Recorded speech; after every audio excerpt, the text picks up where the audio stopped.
In today's video, I want to discuss the ideal of the lone Buddha, or what's called a Paccekabuddha in Pali.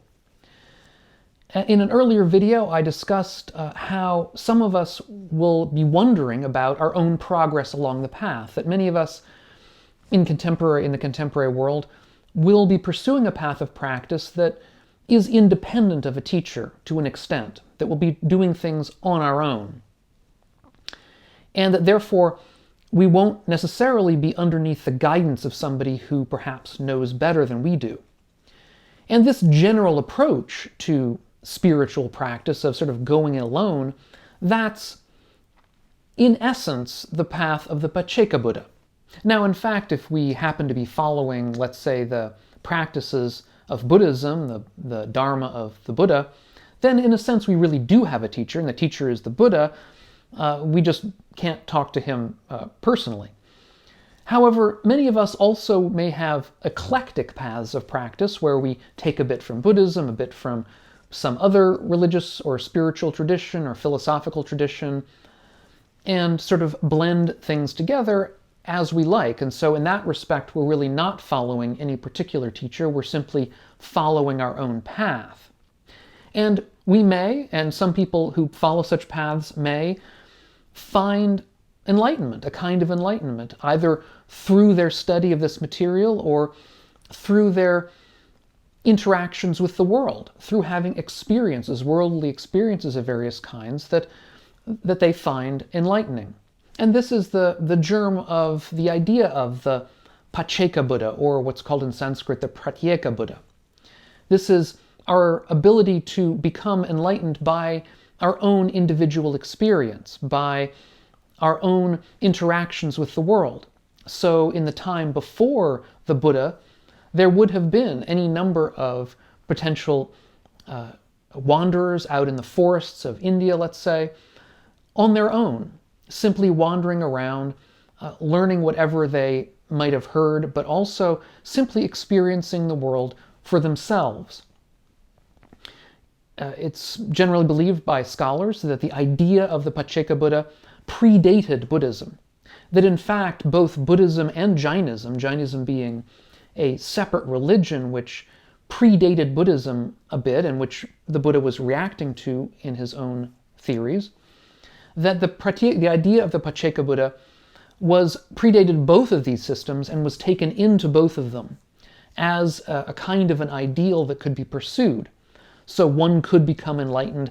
If you were a Jain, you could become enlightened in Jainism. If you're a Buddhist, you would become enlightened in Buddhism. But both of them saw the possibility of other people simply becoming enlightened by themselves.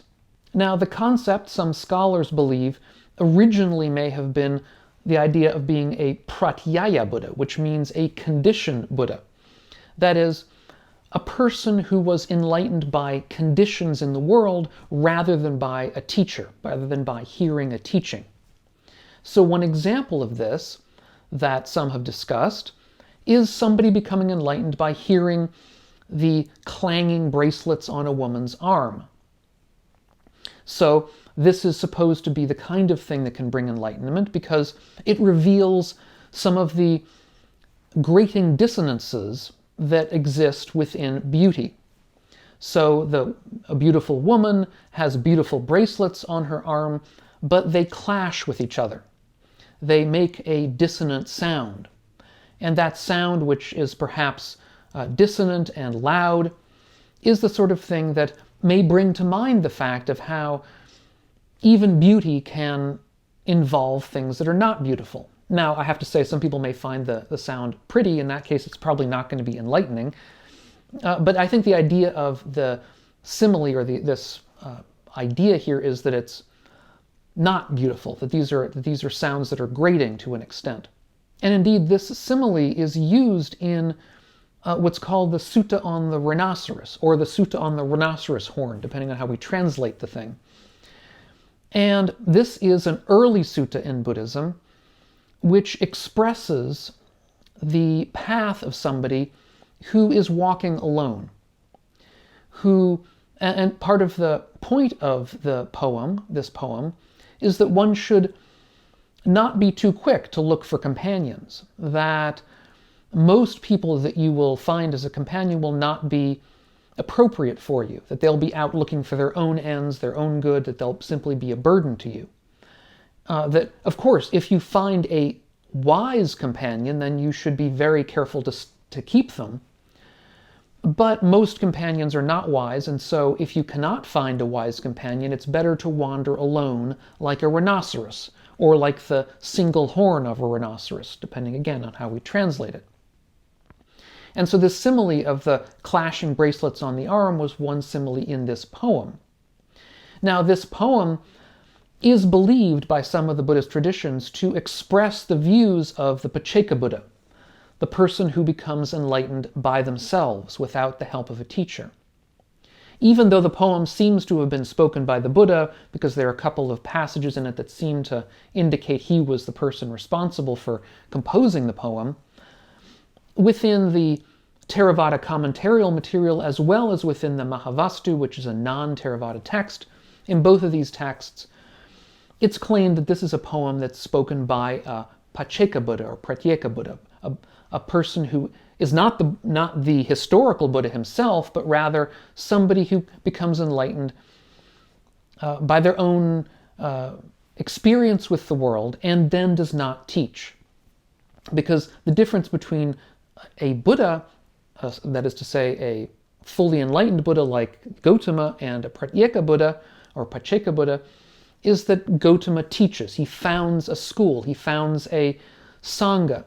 He is wonderfully knowledgeable about getting the Dharma across to other people. Whereas the Pacceka-Buddha is somebody who becomes enlightened by themselves and either doesn't teach anybody at all or teaches very, very few people.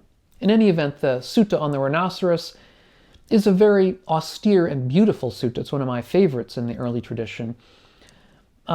It may express a time when the Buddha was relatively solitary, in the early part of his ministry, of his sangha, before there were many followers, or at a time when he was out wandering alone.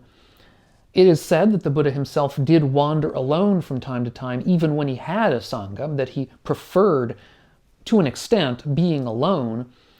And so this sutta could reflect a time either early on in his teaching or at some point when he was wandering alone. It could also, as the commentarial tradition suggests, reflect ideas that came from age-old Indian tradition, that were predated Buddhism, perhaps even predated Jainism, of the ideal of the wandering ascetic, the person who has no burdens, who doesn't easily interact with people because he sees the problems in such interactions. But in any event, the later Buddhist tradition came to see Paccekabuddhas as people who became enlightened by their own experience when there were no other teachers present, in particular when there were no other Buddhas present, when the Buddha Dharma either didn't exist or wasn't known. That's the kind of idea, because even when the Buddha Dharma is not present or not known, one can perhaps become enlightened by one's own study. And all of these issues raise the question about how Buddhism was at the beginning. What was early Buddhism like? And I have an earlier video on this very topic of what is early Buddhism, and I'll leave a link to it up here on the screen in case you haven't seen it. Thanks so much for watching. If you're getting something out of these videos, take a look over at my Patreon page and see if you want to help support the channel. Thanks so much, and we'll catch you on the next one. And meanwhile, all of you, be well.